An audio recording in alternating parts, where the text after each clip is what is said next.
Deuxième partie. Oui, j'en étais à la 8e question. Ouais. On est à la 8e question. Hein. Ouais. Ok. Quels sont les conseils que tu donnerais pour réussir à conserver cette nouvelle façon de s'alimenter dans le temps? Il faut commencer, je dirais, pour conserver cette façon de s'alimenter dans le temps, il faut commencer doucement, parce que les réactions du corps sont au départ aussi vives que les déchets qui sont à l'intérieur. Donc plus tu as des déchets à l'intérieur, plus tu as de la force vitale, plus tes réactions vont être fortes. Et je dirais que si tu veux pérenniser cette façon de manger, il va falloir que tu trouves du plaisir. Parce que il va falloir que tu fasses, par exemple, s'autoriser un jour où tu manges ce que tu veux, par exemple. Il va falloir gérer avec des choses comme ça, tu vois. Tu fais pas, tu vas manger ce qu'il te faut pour toi, pour tes cellules. Par exemple, ce que je dis assez souvent, c'est vraiment chaque fois que vous êtes à la maison, vous faites attention. Et quand vous sortez avec des copains, eh ben vous faites ce que vous voulez. Tu vois, là tu bois un verre de vin, tu manges un bout de fromage, tu prends un bout de pain, tu prends un machin. Parce que quand on est à la maison, c'est là où on va avoir le plus de facilité à garder une ligne de conduite, tu vois. Parce que t'es pas appelé. Et si tu n'as pas ce moment de relâche avec tes copains, eh ben, tu vas avoir à un moment donné, ça va te faire chier, tu vas dire, allez, c'est bon, j'arrête tout, ça me saoule. Même si tu ressens les effets, eh bien, au moins, tu vois, je dirais, il faut laisser le temps à son corps de comprendre d'abord ce que tu veux de lui, tu vois. Parce qu'il a tellement été habitué à manger ce qui n'était pas vraiment fait pour lui, qu'à un moment donné, pour revenir dans ce système-là, alors il y a plein de trucs maintenant sur Internet, c'est assez formidable, tu as des recettes de crues qui sont, parce que ça va très très vite, hein. Une recette de crues, une recette d'aliments vivants, tu vas mettre ça au blender, t'as pas de temps de cuisson, t'as pas d'usure d'électricité, parce que les plaques de cuisson, ça use beaucoup d'électricité. Le blender, ça va être 3 coups de blender, et puis c'est fini, c'est prêt, c'est dans les assiettes. Après, tu peux mettre du temps, si tu veux vraiment faire un repas, comme notre frère la dernière fois, où tu passes l'après-midi pas derrière tes fourneaux. Là, c'est à vraiment préparer, mettre tes graines germées, les faire pousser, les préparer pour arriver à faire des choses qui sont vraiment préparées, quoi. Mais la cuisine de tous les jours, c'est vraiment très rapide, quoi. Une salade, c'est de la cuisine, parce qu'après tout est cru, tout est vivant en fait. On amène vraiment des choses vivantes à nos cellules qui, elles, sont vivantes également. Donc tu amènes la santé, et donc il y a vraiment, moi je dirais que c'est ça pour vraiment. Et puis en plus, le fait pour arriver à garder cette façon de faire, c'est aussi les bénéfices que tu peux que tu peux voir, que tu peux sentir après, ne serait-ce que 3 semaines de cette alimentation, tu vois. C'est ça aussi que ça encourage d'une façon exponentielle. Quand on a commencé à faire avec Andrea, tu te rends compte au bout de 3 semaines que tu peux déjà partir en week-end. Je ne vais pas dire encore les vacances, mais que tu peux déjà partir en week-end. Après, tu commences à s'améliorer. Puis, quand ton corps commence à avoir de la force, parce que quand tu manges mal tous les jours, quand tu manges à la façon normale de manger tous les jours, ton corps n'a plus de force pour te dire c'est pas bon, je digère pas. C'est pour ça qu'on pense qu'on mange pas mal, parce qu'en fait, il n'y a plus de réaction. Parce que ton corps, il passe son temps à digérer, à survivre, tu vois, il a la tête dans l'eau et il passe son temps à essayer de garder l'oxygène, tu vois, suffisant. Donc tu vas pas leur demander non plus de réagir. Mais quand tu commences à manger correctement, là ton corps commence à sortir de l'eau et là il te dit, ça va bien, mais ton truc là que tu viens de manger, c'est bon quoi. Et là tu le sens, parce que là tu vas le dégager aux toilettes, et là tu te dis, oh là, ça je ferais bien d'arrêter, ça passe pas. Tu vois, après, et plus ça va, plus tu as de la force, et donc plus ton corps te dit ce qui est bon et ce qui est pas bon. Et après tu le ressens. Tu dis, ah bah non, ça, non, je le sens pas bien ça, je devrais pas le prendre. Tu vois, après tu le ressens. Alors, question importante, est-ce que le fait de consommer autrement n'affecte pas à la longue les relations amicales, les relations familiales? Et peut-on toujours aller au restaurant, par exemple, pour répondre à une invitation? Bah, je réponds encore comme je viens d'y répondre. En fait, tu gardes toujours ce 5% du temps où tu vas manger avec tes potes, manger au resto. Ouais. Et puis au resto, ça ne veut pas dire qu'il faut que tu manges une pizza à chaque fois. Tu peux manger des légumes cuits. Tu vois, tu peux aussi avoir, je dirais, une attitude raisonnée. T'es pas obligé non plus de manger, tu vois ce que je veux dire, t'es pas obligé de manger un truc, mais encore une fois, tu peux, parce que c'est occasionnel. Et que là, en fait, tu vas l'éliminer dans les 2-3 jours qui suivent, où ton corps va naturellement éliminer ce que tu as mangé, ce qui n'était pas bon. Mais il faut garder, en France, on a ce plaisir du terroir, ce plaisir du bon fromage de tel endroit. Ça serait dommage de s'en priver complètement. Je dirais maintenant qu'il faut plus voir la qualité à la quantité. Comme on en revient comme aux vaches, tu vois, au bœuf. Si tu veux manger une tranche de bœuf, eh ben, tu vas demander d'où il vient. S'il vient de Nouvelle-Zélande, ça sert à rien. S'il vient du fermier d'à côté qui fait du bœuf, charolais, je sais pas quoi, tu vois, il y aura plus des choix dans ce genre-là, de ce genre-là. On garde nos vins, mais on va privilégier les vins, par exemple, bio. Donc ça va obliger un peu les vignobles, les vignobles, ouais, ça va obliger les gens qui font du vin à peut-être rechercher un peu les vignerons. Pardon. Ça, on va rechercher un peu la qualité. Tu vois, ils vont améliorer leurs vignes. Ils vont essayer de plus trop les traiter, de traiter peut-être avec de l'herbe au milieu. Enfin, il y a plein de directions qui sont sur le net où des gens proposent et disent bon ben voilà, moi je fais du bio déjà depuis des années. Si vous voulez, vous venez. Tu vois, ça, c'est déjà des choses qui existent. C'est pas des choses qui viennent de Mars.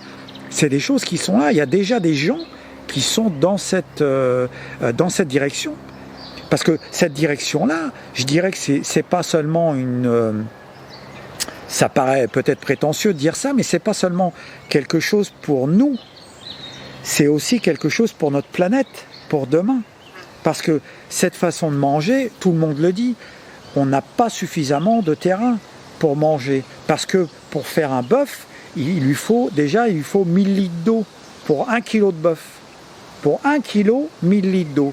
Plus il lui faut des pâturages, plus il lui faut de l'herbe, donc c'est sûr qu'on ne peut pas nourrir tout le monde. Mais si on fait des graines germées, dans ta cuisine, tu fais ne serait-ce que 50 cm² de graines germées, 1 kilo par exemple de graines germées, 1 kilo de lentilles, ça va te nourrir toute la semaine, toute la famille. Parce que tu les fais pousser et que tu vas les manger et que une poignée de graines germées, ça va nourrir ton corps. Et tu vas dire, non, j'ai plus faim. Tu vois, que sinon, 1 kilo de lentilles, tu le fais et tu vas le manger cuit pour 2 personnes. Tu vois la différence? Le kilo de lentilles va te rester une semaine pour toute une famille de 4 personnes. 1 kilo de lentilles, ça va te faire une semaine. Un chou-fleur, par exemple, cru, ça va te faire, moi, ça me fait à 2, un chou-fleur, ça fait plus que la semaine. Si tu le manges cuit, ça va te faire un repas. Tu vois? Donc, tu fais du bien à ton corps, tu fais du bien à la planète, tu fais du bien. Il faut d'abord penser à sa gueule, il faut d'abord penser à soi, parce que la planète, c'est bien beau, mais si on arrive à penser de façon égoïstique, de façon indépendante pour la globalité, c'est merveilleux, parce que c'est là où on va se faire du bien. C'est là où on peut se faire du bien. conclure, que dirais-tu aux personnes qui resteraient sceptiques sur cette nouvelle façon de consommer? Essayez. Ouais. Essayez. Ça coûte quoi? 3 semaines? 2 semaines? Essaye.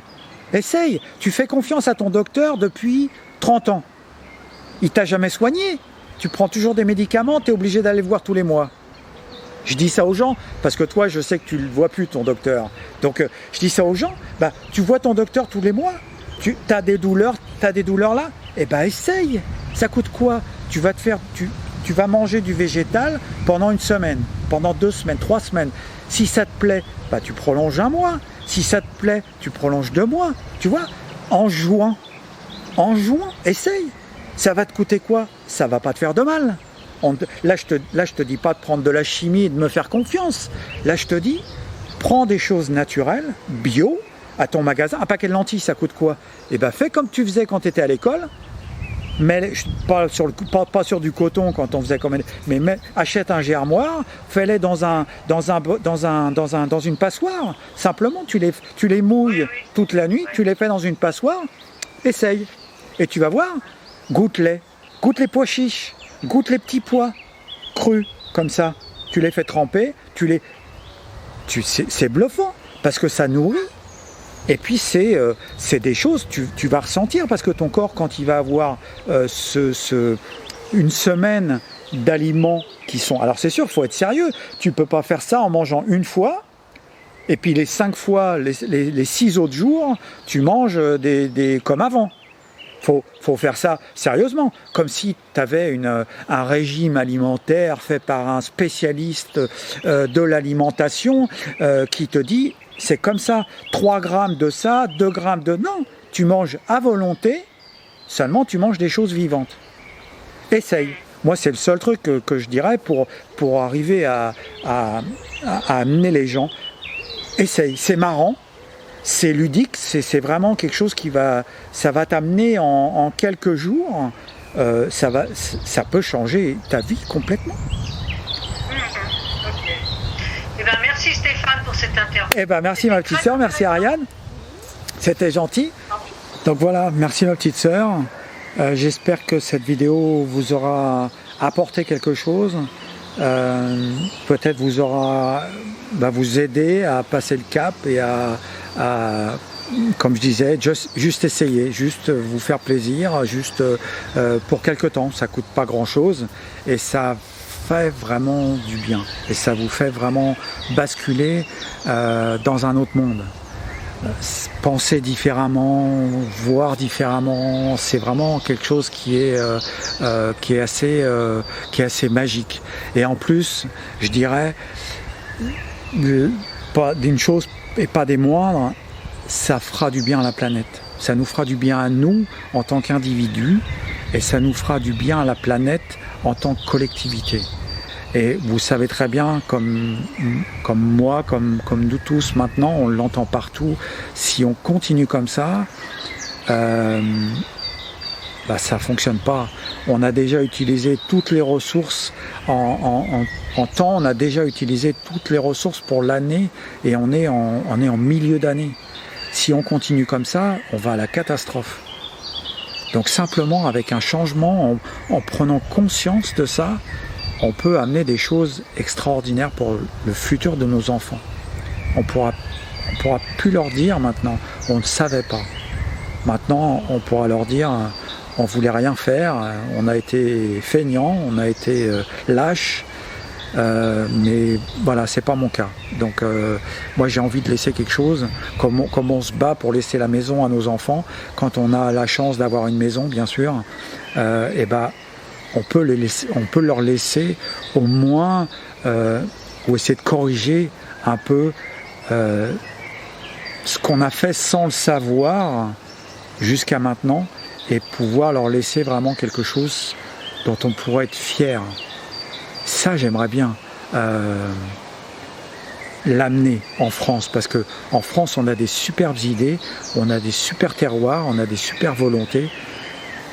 Il nous manque ce petit déclic pour se regrouper, parce que ça, c'est toujours ce qui fait peur aux grands de ce monde, aux riches, aux très très riches de ce monde, c'est que les petites gens comme nous, se regroupent. Parce que vous savez très bien, hein, diviser pour mieux régner, vous vous regroupez, ils sont rien, ils sont une poignée.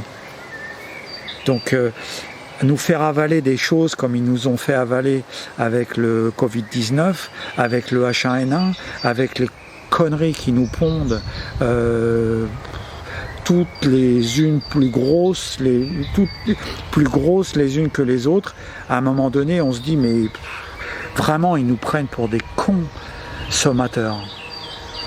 Et si on a envie de sortir de cette bêtise, bah, il nous faut changer nos habitudes. Il nous faut changer ce qu'on va acheter avec notre petite carte bleue, avec nos billets de banque. Ça peut faire changer notre futur. Ça peut les faire bouger. Ça peut leur faire bouger leur cul. Bonne régénération et je vous dis bonne santé. Prenez soin de vous. Au revoir.